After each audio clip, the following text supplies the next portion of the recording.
They tell you that the mate bond is a fairy tale. They tell you that when an omega finds their alpha, it's all sparks, romance, and destiny. But they're lying. Sometimes destiny doesn't knock on your door with flowers. It screams from a dumpster behind a truck stop in the dead of winter. My name is Seraphina, and I didn't ask for a crown.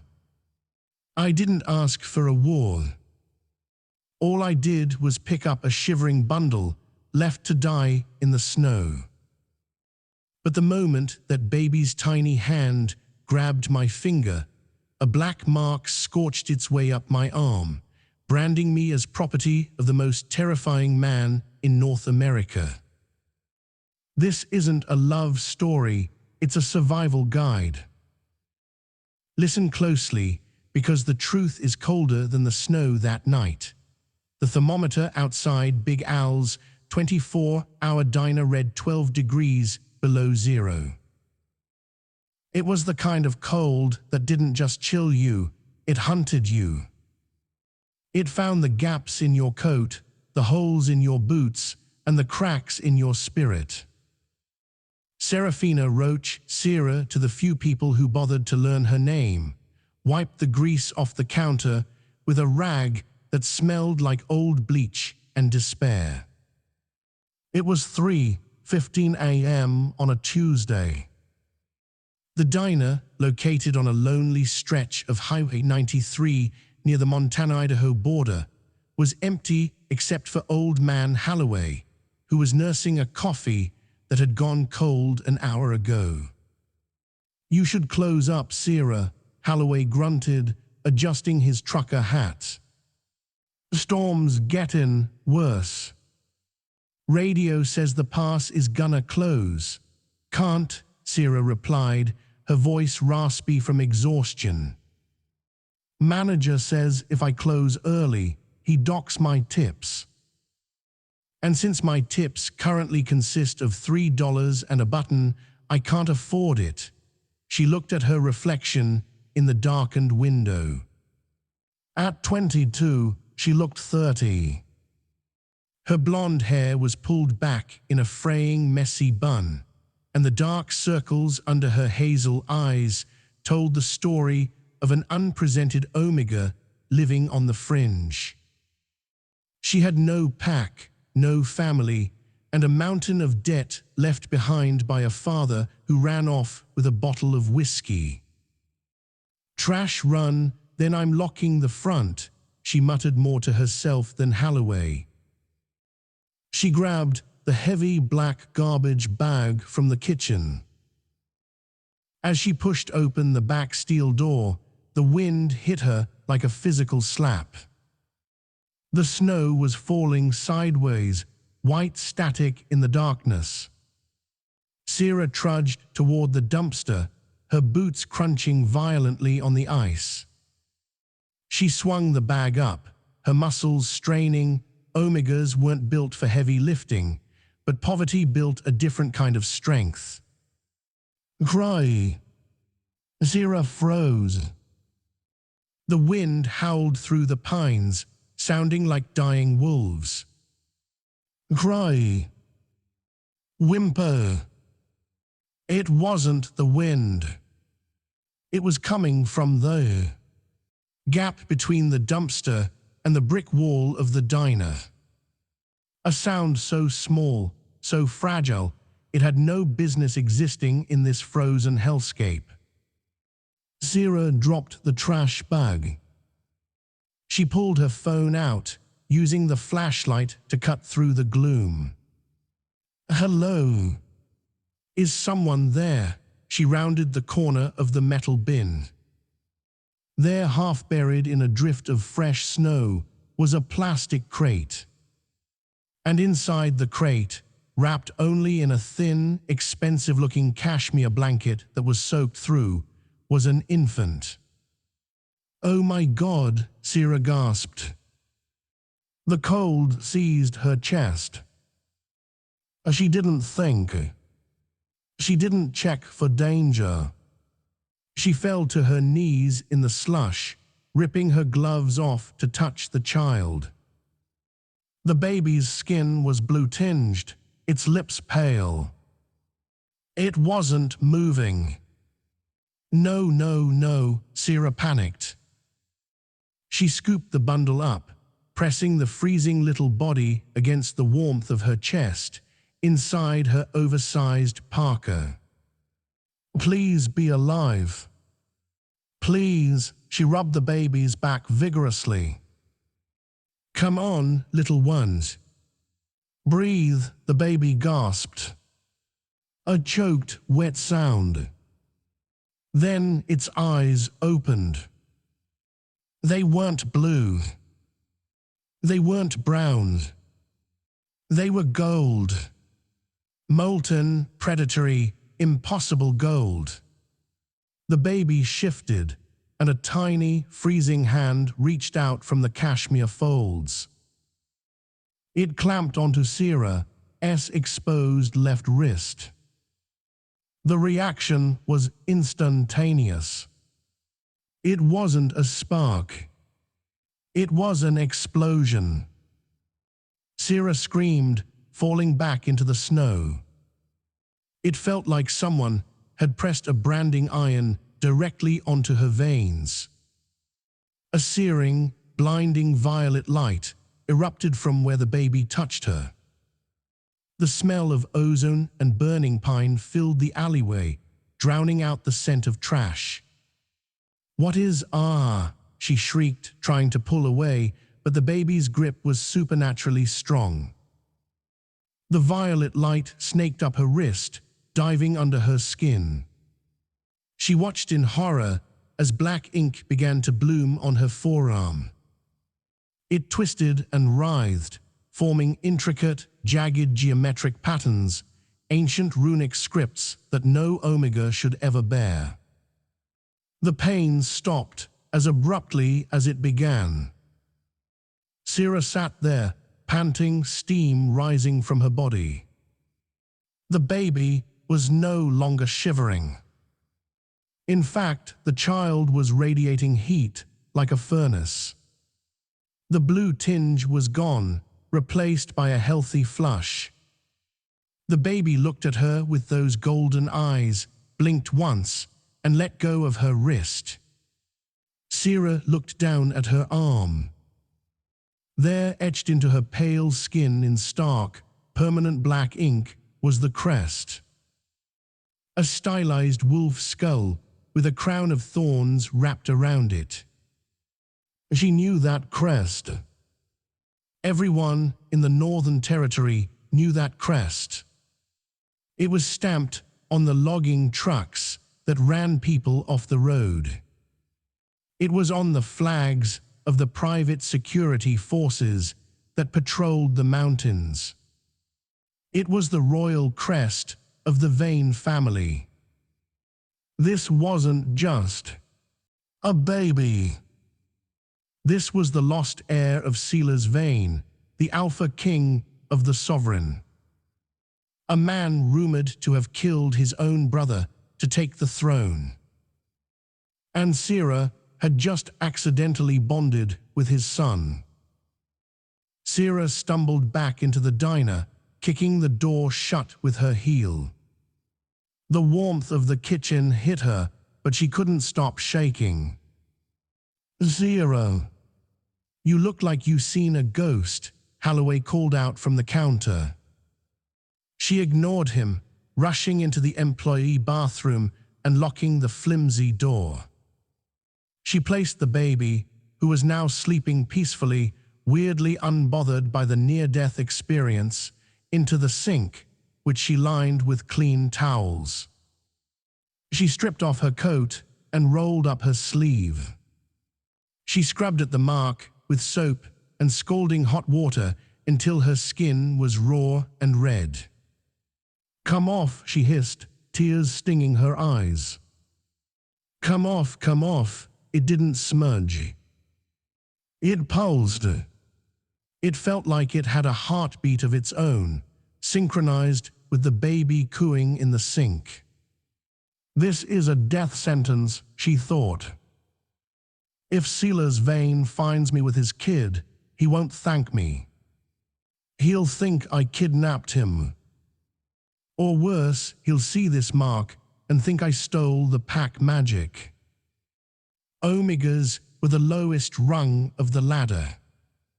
They were domestic, submissive, overlooked. They didn't get marks of power. For an Omega to bear the royal crest was heresy. She had to run. She grabbed her backpack from her locker, stuffing her meager tips and a stale bagel inside. She wrapped the baby back in the cashmere blanket, now noticing the monogram LV embroidered in silver thread, and bundled him into her coat. "Okay, kid," she whispered. "We're going to the bus station in Spokane. We'll leave you at a fire station. Then I'm disappearing to Mexico." She unlocked the bathroom door. The diner was silent. Too silent. "Holloway," she whispered. She stepped out into the dining area. Old man Holloway was still sitting at the counter, but he wasn't moving. His head was bowed. Standing behind him were 3 men. They were massive, wearing tactical black gear that looked military-grade, but with no insignias other than a small pin on their lapels, the wolf skull. The man in the center turned. He was handsome in a brutal, blocky way, with a scar running through his left eyebrow. He sniffed the air, his lip curling. "Milk," the man said. "And..." Fear, Sarah froze near the kitchen door.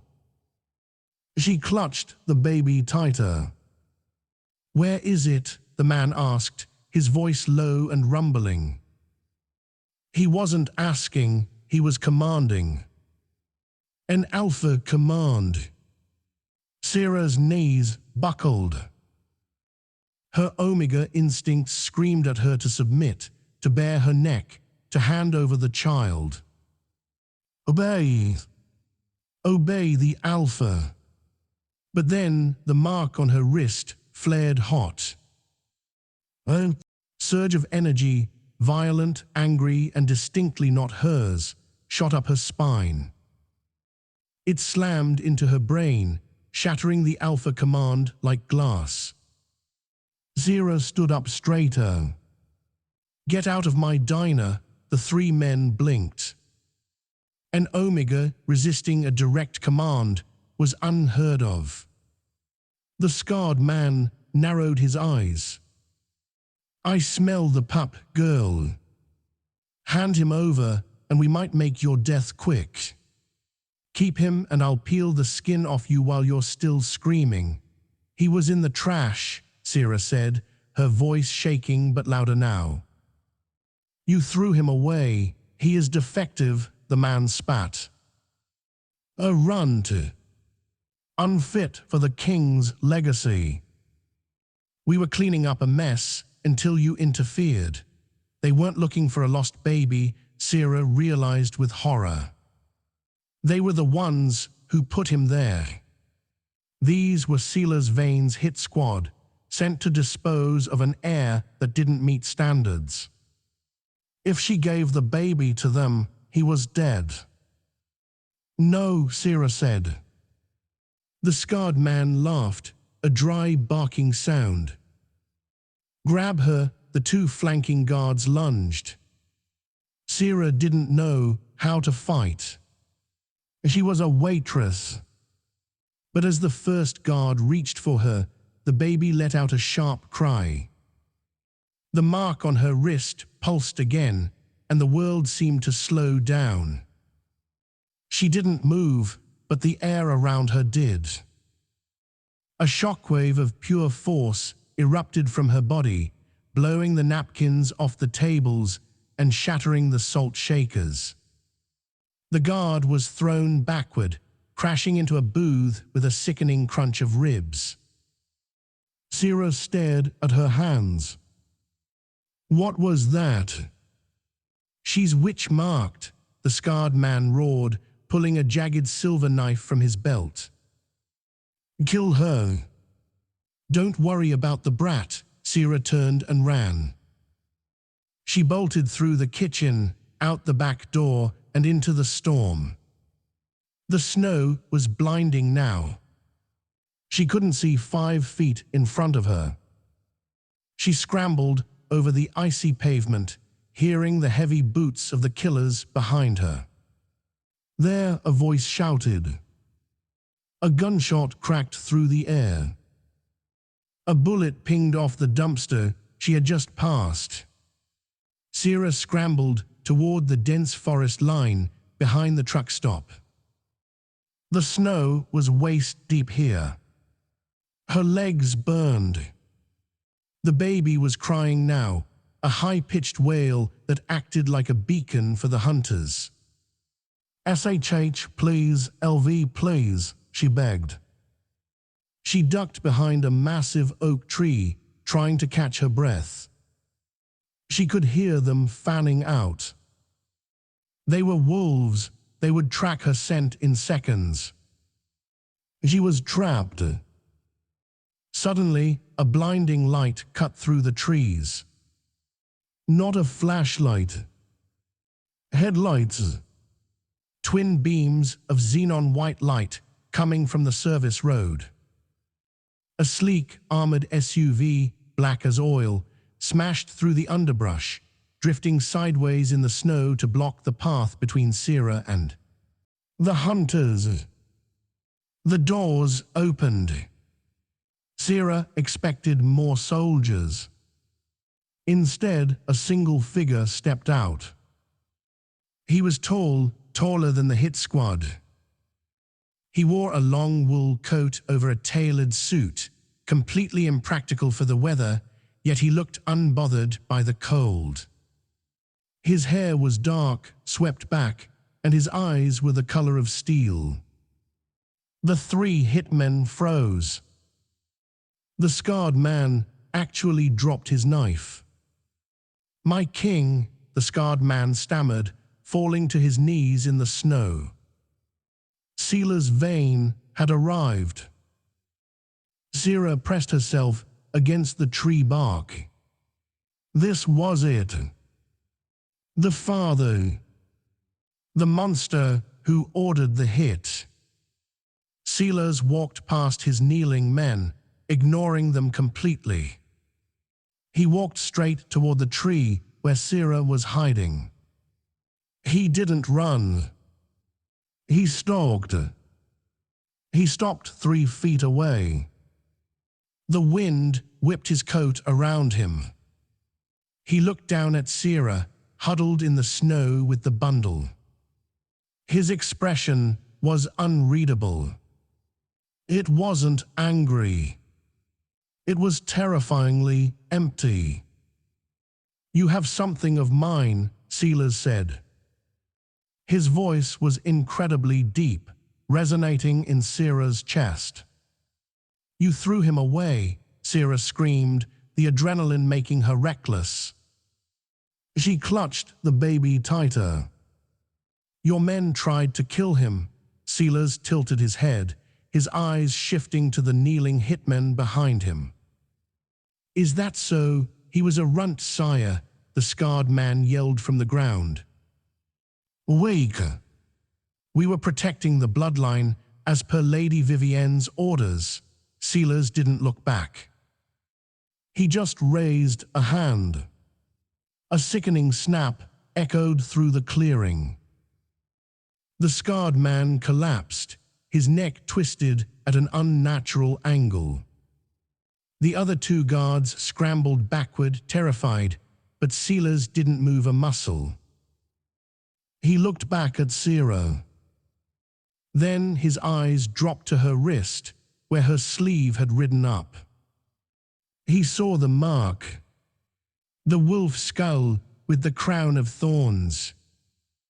For the first time, emotion flickered across the Alpha King's face. "Jog." And something else. Hunger. Give me the child, Silas said, stepping closer. No, Sera growled. Silas's eyes widened. An omega growling at an alpha king's.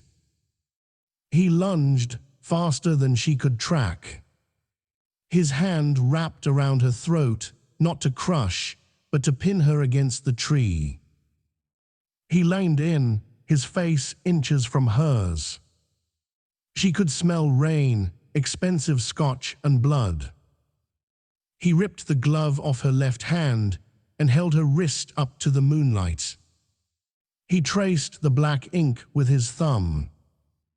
The baby in her arms stopped crying and reached out, touching Silas's chest. The mark on Sera's arm glowed violet again. Silas's eyes flashed gold in response.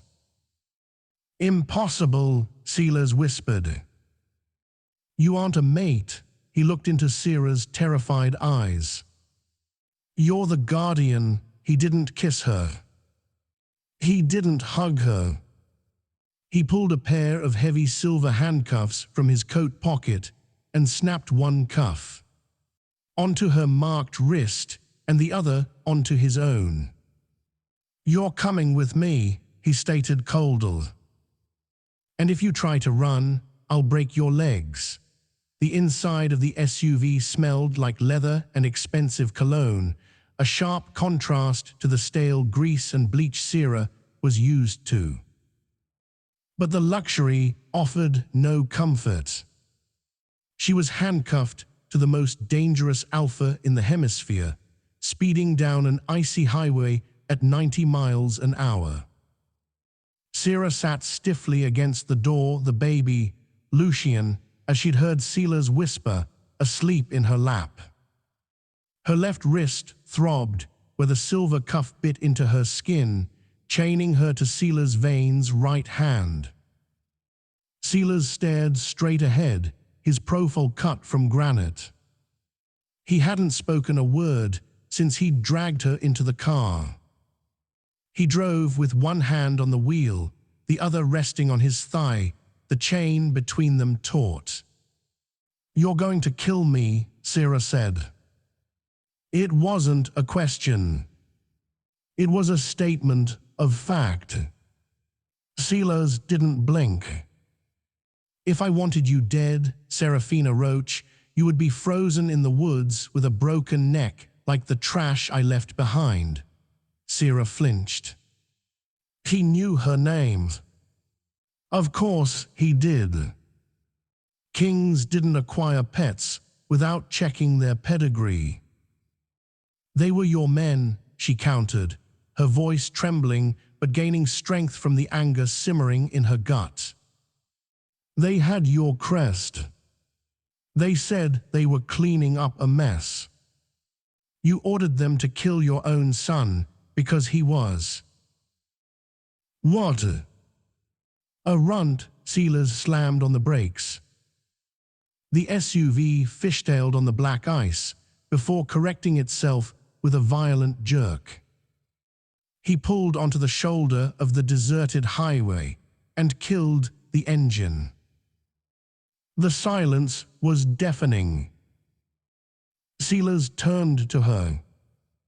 In the dashboard lights, his eyes were pools of liquid mercury. He leaned across the console, the chain rattling.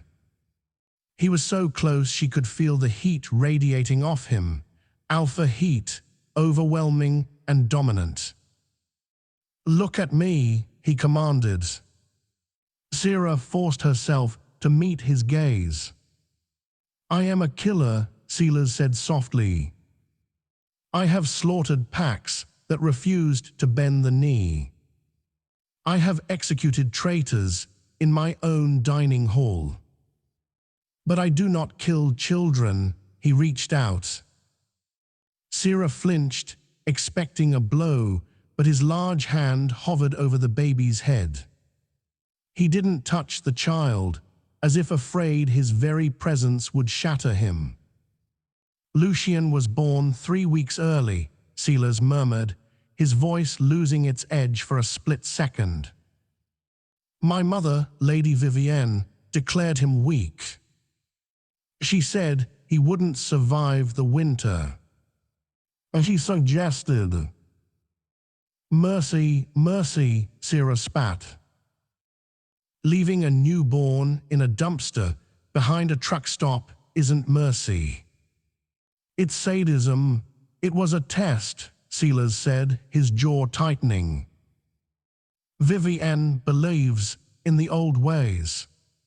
Survival of the fittest.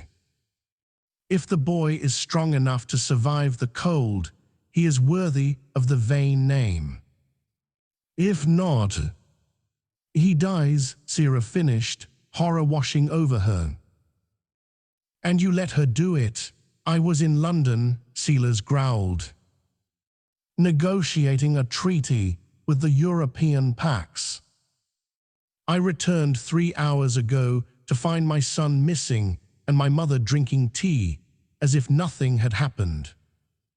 I tracked the GPS in the hit squad's vehicle. I was coming to save him. He looked at the mark on Sera's wrist. The intricate black thorns seemed to be pulsing in time with Lucian's breathing. But you got there first, Silas said. And you did something impossible. He unlocked the cuff from his own wrist, but instead of freeing her, he grabbed her hand and pulled it closer to his face. He inspected the mark again. The guardian bond, he whispered. It hasn't been seen in the royal line for 300 years. What does it mean? Sera asked, her heart hammering. It means you are not his mother, Silas said, his thumb tracing the sensitive skin of her inner wrist, sending shivers down her spine. But you are his life source. The magic recognized that Lucian was dying. It reached out to the nearest Omega with a compatible soul and bound you to him. You are his battery, Seraphina. His shield. He looked up, locking eyes with her. If he gets sick, you get sick. If he feels pain, you feel it tenfold. And if he dies... Sera swallowed hard. I die? No, Silas said grimly. If he dies, the bond will snap your mind. You'll live, but you'll be a husk. A vegetable. He released her hand and started the car again. So you see, Silas said, merging back onto the highway. I can't kill you. Because if I do, I kill my son. You are now the most valuable and most vulnerable person in my kingdom. Sera looked down at the sleeping baby. She had gone from a nobody waitress to a human life support system for a werewolf prince in the span of an hour. Where are we going? She asked quietly. Home, Silas said. To the Vane estate. And I suggest you prepare yourself, Seraphina. My mother will not be pleased that her test failed. And when she sees that mark on you, she will try to break it. The Vane estate wasn't a house, it was a fortress carved into the side of a mountain. Iron gates, 3 stories high, groaned open as Silas's SUV approached. The driveway was a winding mile of heated cobblestone that melted the snow upon contact.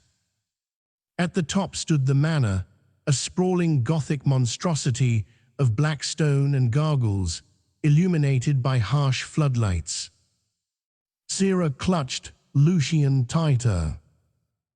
The baby had started to fuss. Hungry and cold. Stay close to me, Silas ordered as he parked in front of the massive double doors. Do not speak unless spoken to. Do not make eye contact with the guards. And whatever you do, do not show fear to my mother. I'm terrified, Sera whispered. Then fake it, Silas snapped. He got out and opened her door, offering a hand. It was a gentlemanly gesture, but his grip was iron. They walked up the stairs. The doors were thrown open by servants in grey uniforms, who bowed so low their noses almost touched the floor. "Welcome home, my king," they chanted in unison. Silas ignored them, marching Sera through the grand foyer. It was breathtaking: marble floors, chandeliers the size of cars, and portraits of stern-faced ancestors lining the walls. But the air was cold. Colder than outside. "Silas," a voice rang out. "You're early," Sera froze. Standing at the top of the grand staircase was a woman who looked like she had been carved from ice. Lady Vane was beautiful in a terrifying way. She wore a floor-length gown of silver silk that shimmered like liquid. Her hair was white blonde, pulled back in a severe bun, and her eyes were the same steel grey as her son, but without the fire. She descended the stairs slowly, her gaze flicking over Sera with the clinical detachment of a butcher eyeing a side of beef. "And you've brought..."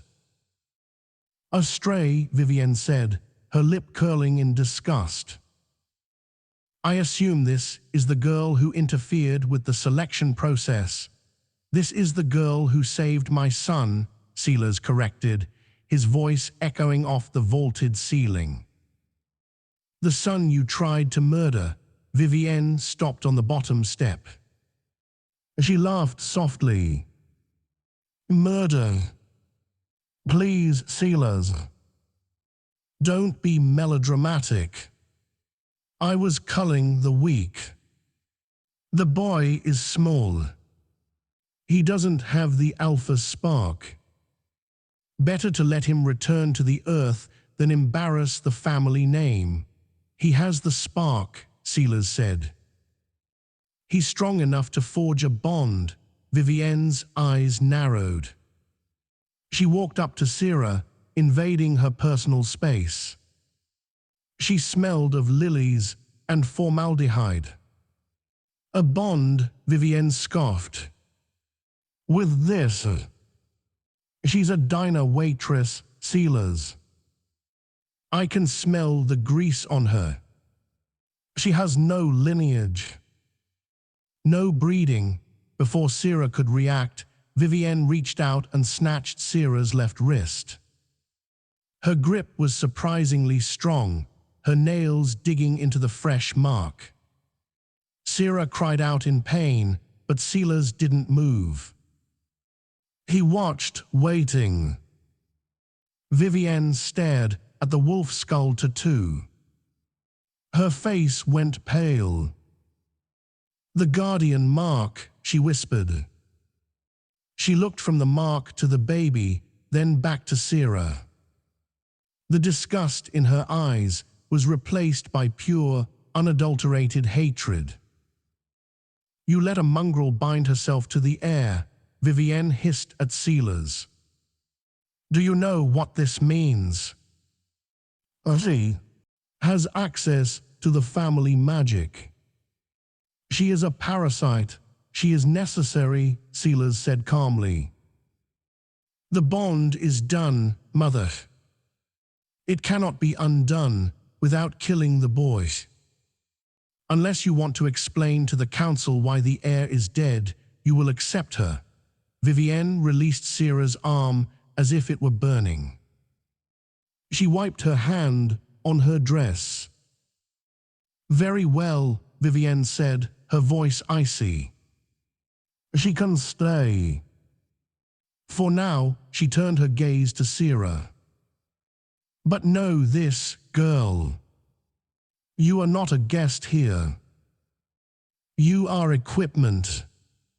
You are a wet nurse with a fancy tattoo. You will stay in the nursery wing. You will not speak to the guests. You will not leave the grounds. And if I find you lacking in your duties. She let the threat hang in the air. She stays with me, Silas interrupted. Both women looked at him. Excuse me, Vivienne asked. The bond is fresh, Silas lied smoothly. It's unstable.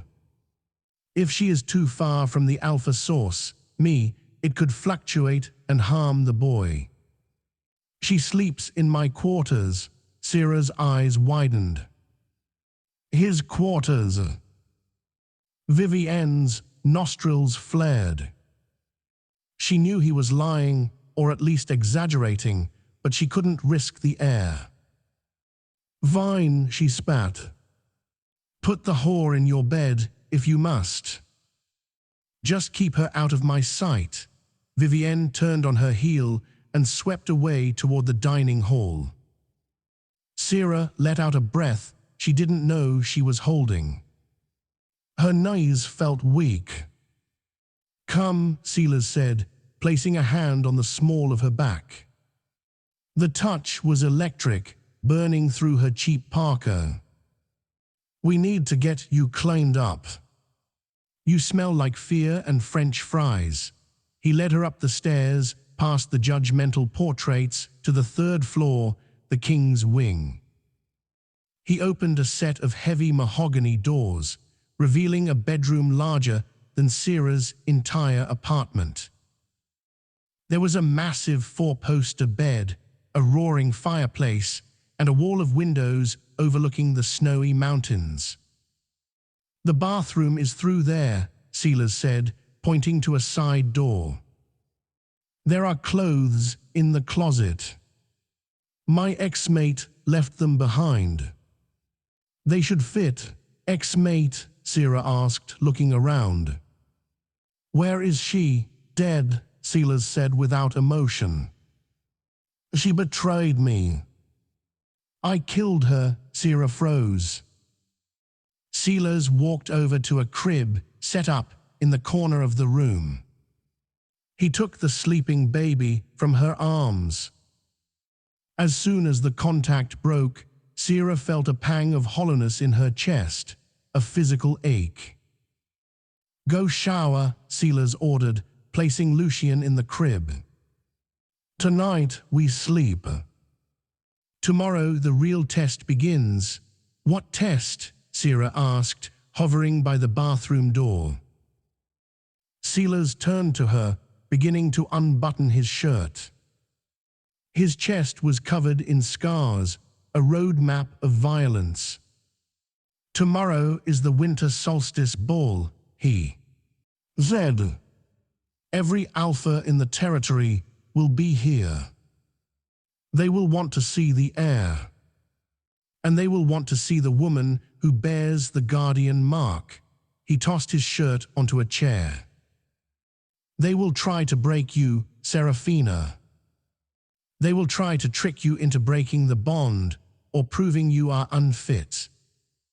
You have to convince them that you belong here, that you are strong enough to stand beside me, and if I can't, she asked.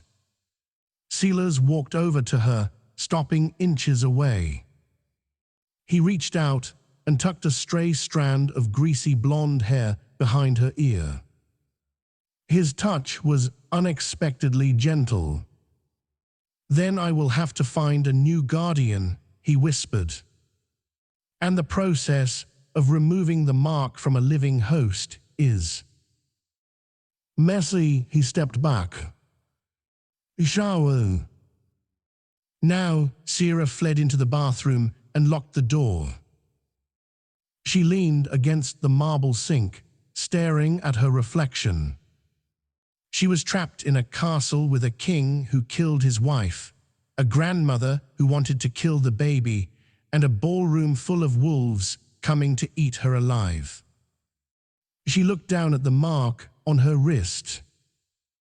It was glowing, faintly violet.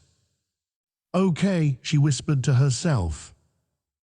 "You want a show? I'll give you a show." She turned on the shower, the steam rising like the fog of war. Morning broke over the Vane estate, not with sunlight, but with a grey, oppressive haze. Sarah woke up tangled in silk sheets that cost more than her entire life's earnings. She froze, her heart hammering against her ribs. She was in a king's bed. She turned her head slowly. The other side of the mattress was empty, but the indentation was still there, proof that Silas Vane had slept inches away from her. The scent of him, rain, pine, and raw musk, clung to the pillow, flooding her senses. It was intoxicating, a biological trap designed to make omegas docile. Sarah gritted her teeth and pushed the blanket away. "Don't like it," she told herself. "He's your jailer, not your boyfriend." Across the room, Silas was already dressed. He stood by the crib, his back to her, buttoning a charcoal shirt. He was watching Lucian sleep. "He didn't cry once," Silas said, not turning around. "The nanny cam shows he slept through the night. His vitals are stronger this morning than they were at birth." He turned to face her. His gaze was heavy, sweeping over her form in the oversized t-shirt she'd stolen from his closet. "The bond is feeding him your vitality," Silas explained, walking toward the bed. "You look pale. I feel like I ran a marathon," Sarah admitted, rubbing her temples. "And then got hit by a truck at the finish line." "You need calories," Silas said. He snapped his fingers. The bedroom. Doors opened and a train of servants entered. They carried trays of food, steaks, eggs, fruits, pastries, and behind them a rolling rack covered in a garment bag. "Eat," Silas commanded. "Tonight you are not just a waitress. Tonight you are the shield of House Vane." Sarah ate like a starving animal while a team of stylists, none of whom spoke a word to her, descended. They scrubbed her skin until it glowed, masked the dark circles under her eyes, and twisted her thin blonde hair into an intricate, braided crown woven with silver wire. Then the dress. Silas dismissed the stylists and unzipped the garment bag himself. It wasn't a soft, romantic gown. It was armor masquerading as fashion. The fabric was a deep, midnight velvet that swallowed the light, cut with a plunging neckline and long sleeves. But the back was entirely open, exposing the pale curve of her spine. "Put it on," Silas said, leaning against the wall, arms crossed. He made no move to leave. Sarah hesitated, clutching the sheet to her chest. "Are you going to turn around? I have seen everything there is to see," Silas said flatly. "And tonight, every alpha in that ballroom will be undressing you with their eyes. You need to get used to the attention." Burning with humiliation and defiance, Sarah dropped the sheet. She stepped into the dress, pulling the heavy fabric up.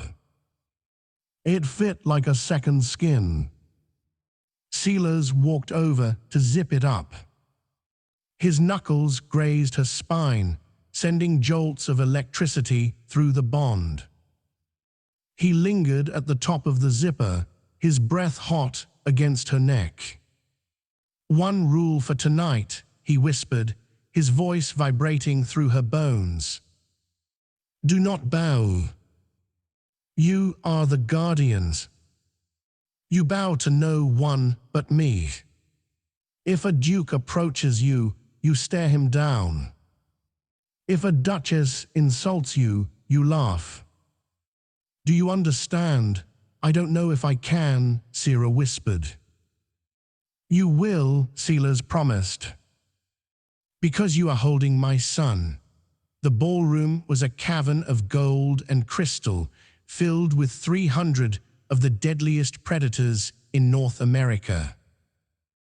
The air was thick with the scent of expensive perfume and aggressive pheromones. When the herald announced King Silas Vane and the heir Lucian Vane, the room went silent. Silas walked in, looking every inch the tyrant king. And on his arm was Sera. She held Lucian, who was dressed in a tiny black velvet suit to match hers. The baby was awake, his golden eyes scanning the crowd with eerie intelligence. Sera felt the weight of 300 stares. She felt the sneers of the highborn omegas and the hungry, assessing looks of the rival alphas. Her instinct was to shrink, to hide behind Silas. Do not bow, Silas's voice echoed in her head. She lifted her chin. She tightened her grip on the baby. The mark on her wrist, concealed by the long sleeve, began to hum.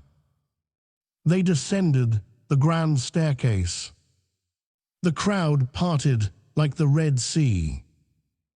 Silas, a booming voice called out. A man stepped forward from the throng. He was massive, with a shaved head and tattoos climbing up his neck. He held a glass of whiskey in a hand that looked big enough to crush a skull. This was Magnus Blackwood, alpha of the Western Timber Pack. Silas's oldest rival. I heard a rumor, Magnus rumbled, grinning. I heard you picked up a stray dog to nurse your pup. The crowd tittered nervously. Magnus stepped closer, ignoring Silas and looking directly at Sera. He sniffed the air near her face. She smells like grease and desperation, Magnus laughed. Tell me, girl, how much did he pay you? Or did he just pick you off the street corner? Silas stiffened. His growl was low, a subsonic vibration that rattled the champagne glasses. Careful, Magnus, Silas warned. I'm just asking a question, Magnus sneered. He reached out, his hand moving to touch Lucian's face. Let's see the runt. Is it true he's defective? Don't touch him, Sera said. Magnus froze. He looked at Sera, amused. Excuse me, I said, Sera repeated, her voice steady despite the terror gripping her heart. Do not touch him. Magnus's eyes flashed red. He didn't like being told what to do by an Omega. He released a wave of alpha command, a psychic pressure meant to force submission. Kneel, the power screamed. Sera's knees buckled. The room spun. The urge to drop to the floor and bare her throat was overwhelming. But then Lucian cried out. A sharp, angry wail. The mark on Sera's wrist flared. It burned hot, searing through the velvet sleeve. The violet light exploded outward, shattering the alpha command instantly. Sera snapped back upright, gasping for air. The backlash of the broken command hit Magnus like a physical blow. He stumbled back, clutching his head, nose bleeding. The ballroom gasped. An Omega had just reflected an alpha command. Sera didn't stop. The power of the guardian was surging through her, wild and protective. She stepped toward Magnus, her eyes glowing with a faint violet rim.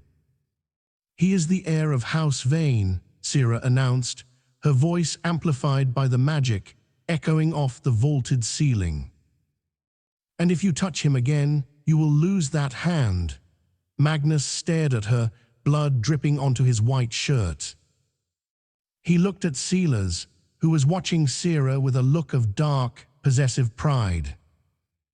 "She is bonded," Magnus whispered, realizing the truth. "She is the guardian," Silas corrected. He stepped up beside Sera, wrapping an arm around her waist, claiming her before the entire court. "And she speaks for me." The rest of the ball was a blur. No one dared to approach Sera after that. They looked at her with a mixture of fear and awe. She was no longer the stray, she was the anomaly. By midnight, Sera was exhausted. The adrenaline crash was hitting her hard. Lucian had fallen asleep against her shoulder, his small weight the only thing grounding her. "You did well," Silas murmured in her ear as he led her away from the crowds. "Better than well. You terrified them." "I was terrified," Sera admitted, leaning into him slightly. She was too tired to maintain the boundaries. "Good," Silas said. "Fear keeps you sharp." They reached the private elevator that led to the penthouse suite. The doors slid open. "I need to meet with the council regarding the border dispute," Silas said, checking his watch. "Go to the room. Lock the door. The guards are posted in the hall. I will join you in an hour." He hesitated, then leaned down and pressed a kiss to her forehead. It was brief, chaste, but it burned like a brand. "Rest, Seraphina." The doors closed, separating them. Sera walked down the hallway to the suite. Two guards stood outside the door. They nodded respectfully as she passed, a stark change from the sneers of yesterday. She entered the massive bedroom and locked the heavy door. She placed Lucian in his crib, turning on the mobile that played a soft lullaby. She collapsed onto the bed, kicking off her heels. She stared at the ceiling, her mind racing. Is this my life now? Violence and velvet. The lights flickered. Sera sat up. The lullaby from the mobile slowed down, warping into a low, demonic groan, then stopped. The room plunged into darkness. "Silas," she called out. No answer. Then a sound. The soft click of the balcony door unlocking. Sera scrambled off the bed, rushing to the crib. She snatched Lucian up, pressing him to her chest. "Who's there?" she hissed. A figure stepped out from the shadows of the heavy curtains. It wasn't an assassin in black. It was the nanny. The older woman who had brought the milk earlier that morning. Mrs. Gable. "I'm sorry, dear," Mrs. Gable said, her voice trembling. She held a syringe in her hand. Lady Vivienne was very clear. "The boy cannot be allowed to weaken the bloodline. Get back," Sera warned, backing toward the main door. "It's painless," Mrs. Gable said, tears streaming down her face. "Just a little sleep. For both of you. She has my daughter, Sera." She said she'd kill my daughter if I didn't do this. She's lying to you, Sarah shouted. She reached for the door handle. It was locked from the outside. Mrs. Gable lunged. She wasn't a warrior, but she was desperate. She tackled Sarah, knocking her onto the plush carpet.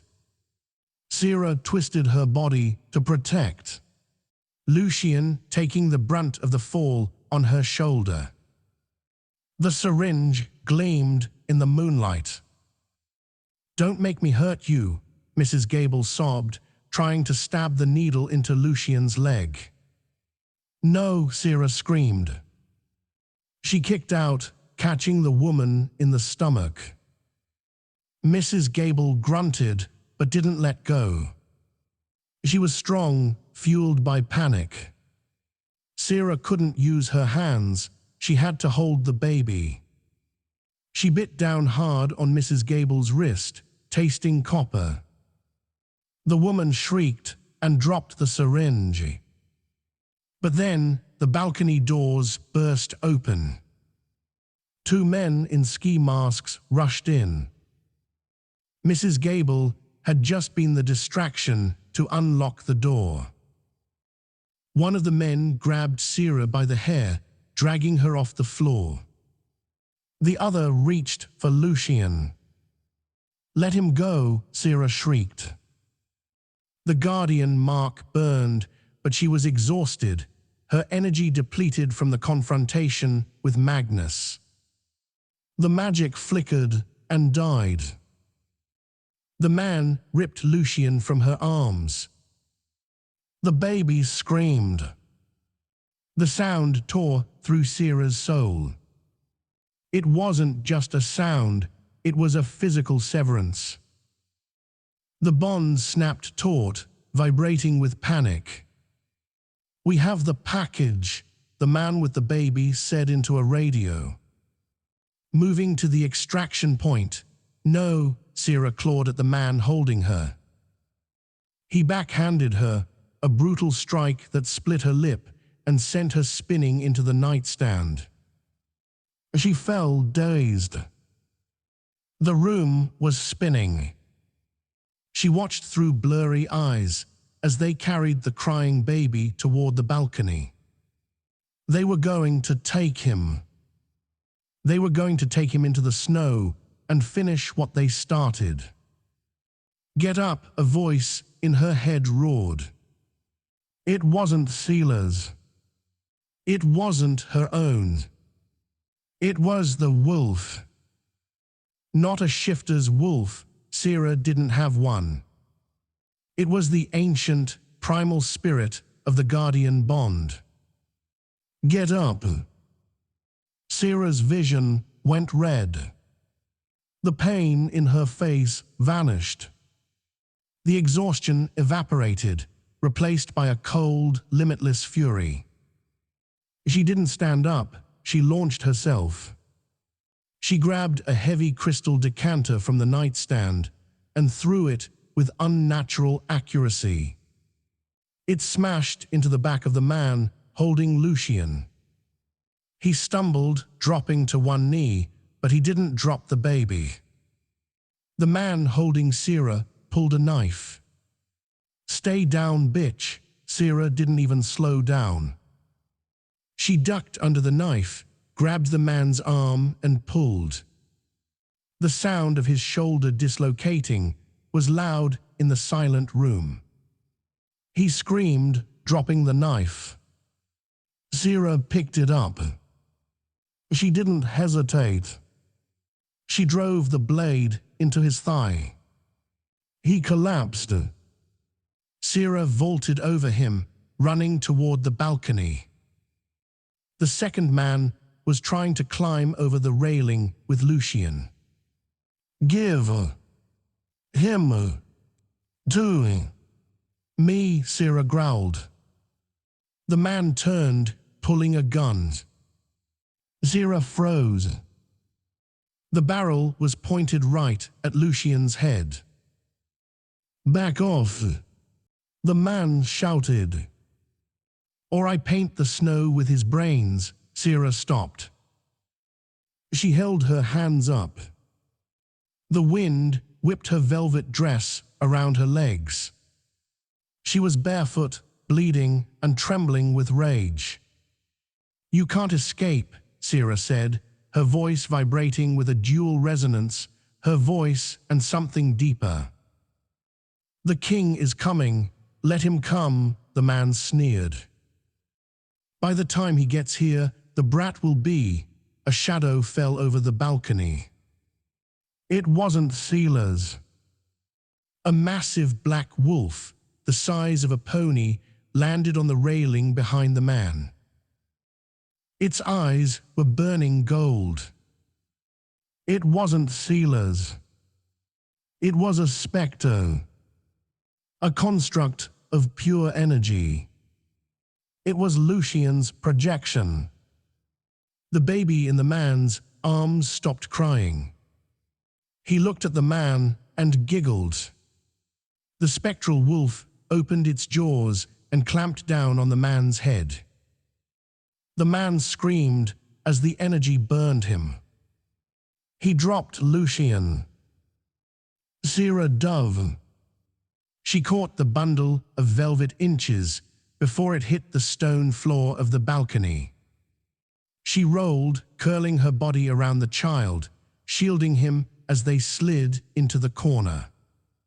The spectral wolf vanished. The man fell over the railing, plummeting into the darkness below. Silence returned to the room. Sera sat there, rocking the baby, covered in blood, some hers, some from the attackers. The bedroom door exploded inward. Splinters of wood flew everywhere. Silas Vane stood in the doorway. He was in his shifted form, a towering, monstrous werewolf, half human, half beast. His claws were out, his eyes wild with panic. He scanned the room. He saw the unconscious Mrs. Gable. He saw the man bleeding out on the floor with a stab wound. And then he saw Sera. She was huddled in the corner of the balcony, shivering in the cold wind. She looked up at him, her face bruised, her dress torn, holding his son tight against her chest. The monster in Silas receded. He shifted back to human form, stumbling toward her.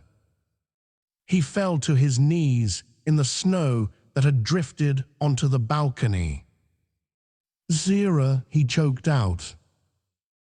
He reached for them. Sera didn't flinch. She leaned into his touch. I got him, she whispered, her voice cracking. I didn't let them take him. Silas pulled them both into his arms.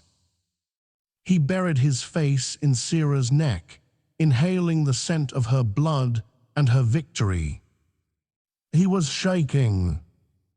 The Alpha King, the Butcher of the North, was shaking.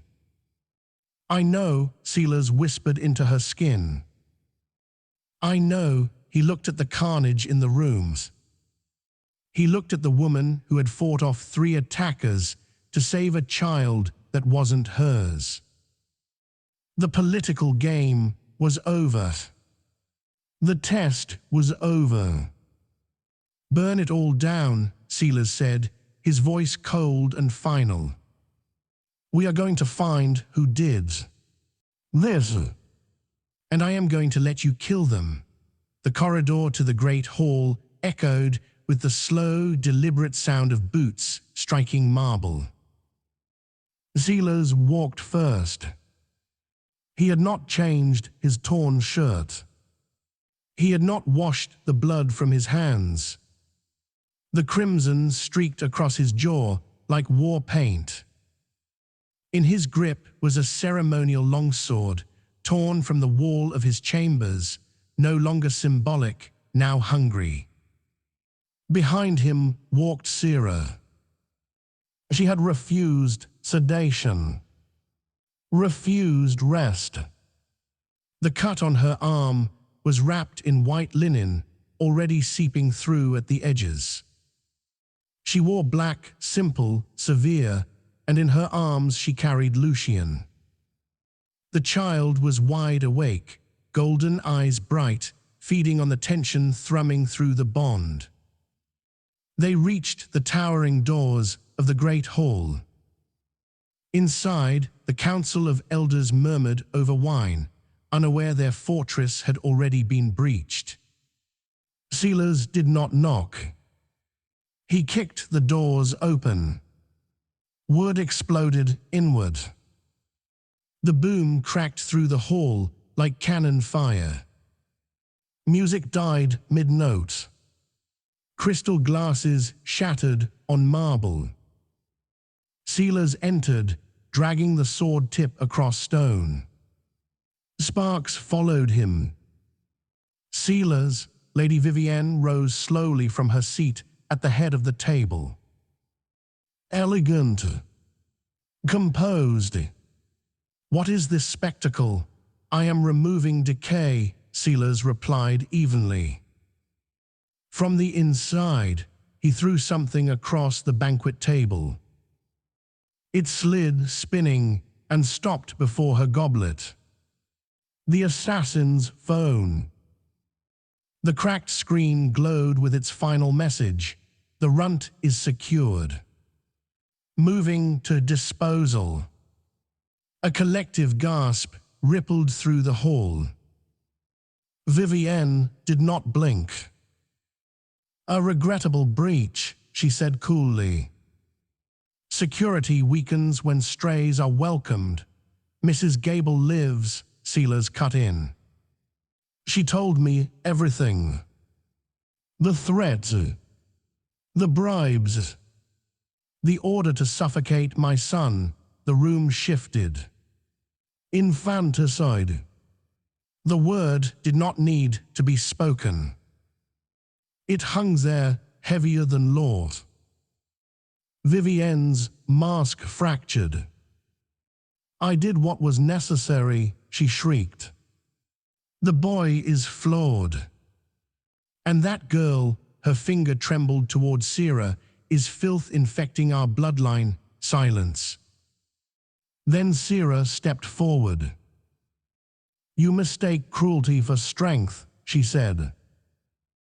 Her voice was calm, but something deeper moved beneath it. Lucian stirred, and a pulse of warm alpha energy rolled outward, not violent, not dominant, unifying. The elders felt it. The air. He survived the snow, Sera continued. He survived your assassins. He survived you, Vivienne laughed wildly.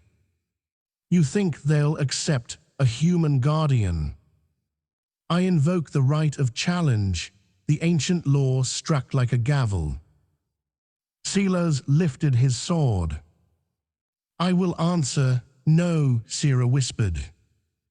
The mark on her wrist burned through fabric glowing violet in rhythm with Lucian's heartbeat. She handed the child to Silas and walked forward. Vivienne shifted first, bones cracking, silver fur ripping through silk. The wolf lunged. Sera did not move. She raised her palm. Stop, it was not loud. It was absolute. Violet light detonated from her wrist in a silent shockwave. The wolf slammed into the marble floor as if crushed beneath invisible gravity. Stone cracked beneath her weight. Gasps turned to stunned reverence. Sera approached slowly, power spiraling around her like a storm held on a leash. The guardian protects the air, she said, her voice layered with something ancient. And you are a threat, she knelt beside the pinned wolf. I will not kill you, Sera murmured. Because I am not you, her palm pressed to Vivienne's forehead. Light swallowed the whole. When it faded, Vivienne lay in human form, aged, hollow, stripped. Sera rose. You are severed from the pack. Rogue by decree. Leave within the hour. If you return, the snow will claim you. No one moved. Silas approached slowly, sword lowering. He looked at his mother, then at Sera, and the Alpha King knelt before the former waitress, before the guardian. He took her marked hand and pressed his lips to it. Long live the guardian, the council followed. One by one, power bowing to something greater. Long live the guardian, they echoed. Long live the air. Spring melted the last of winter from the Vane Mountains. Sera sat on the balcony with a book on territorial law, while Lucien crawled dangerously fast across a blanket of sunlit stone. Silas joined her, sleeves rolled, expression softer than the kingdom remembered. He'll be trouble, Silas said. He'll be king, Sera corrected gently. Lucien grabbed a butterfly, then released it. They watched it fly. The mark on her wrist no longer felt like a brand. It felt like a promise. Silas leaned close, voice quiet. I love you. She looked at him, at the man who once terrified a continent. I know, she whispered, smiling. I love you too. Below them, the young air howled at the rising stars. And this time, the kingdom howled back. And that is the story of Seraphina and the Alpha King. From a frozen dumpster behind a diner to the throne of the most powerful pack in the world. It's a reminder that sometimes the family you find is stronger than the blood you're born with, and that even in the coldest winter, there is warmth to be found if you're brave enough to fight for it. I want to know what you think. Did Lady Vivienne deserve to be banished, or should Sera have taken a darker revenge? Let me know in the comments below. I read every single one. If you enjoyed this story and want more werewolf romances, dark fantasies, and twisted fairy tales, please hit that like button. It really helps the channel grow. And don't forget to subscribe and ring the bell so you never miss a new story. Until next time, stay safe, stay warm, and watch out for the wolves.